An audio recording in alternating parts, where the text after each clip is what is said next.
This is Robert Harper with Virginia Farm Bureau's Grain Division, bringing you your Merchandiser Minute for Friday, August the 3rd, 2018. What a positive week we had in a lot of regards. It seemed very quiet in respect to the last few weeks in regard to news. December corn futures closed up 6 cents for the week at $3.84.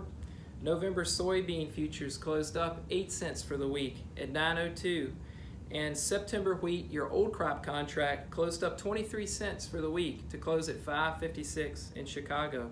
When we look at the USDA reports this week that we like to glean a lot of information from, crop progress this week was unchanged from the week before. Corn rated 72% good to excellent, beans rated 70% good to excellent. It's a beautiful crop in the field.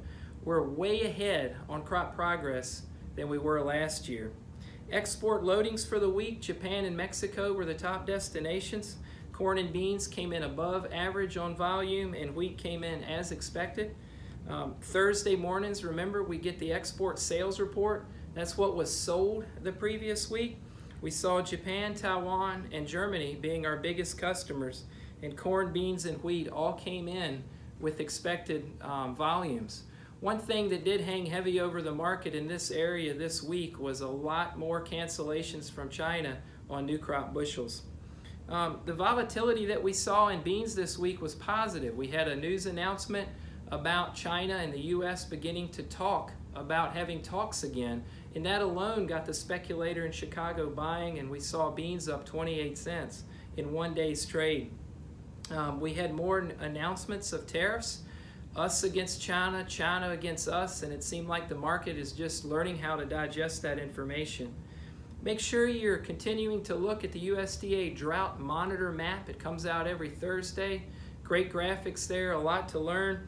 We're seeing that heat came back into the Corn Belt this week, but we did get adequate moisture. The same 8 states that we talked about a week ago that are suffering from severe drought, that situation is still there in that cattle country region.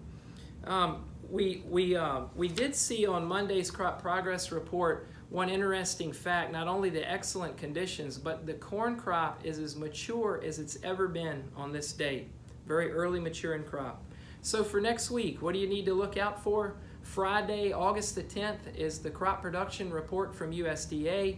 They're very likely to adjust the expected yield for this year's bean and corn crop. Most traders feel like they're going to adjust the yields up.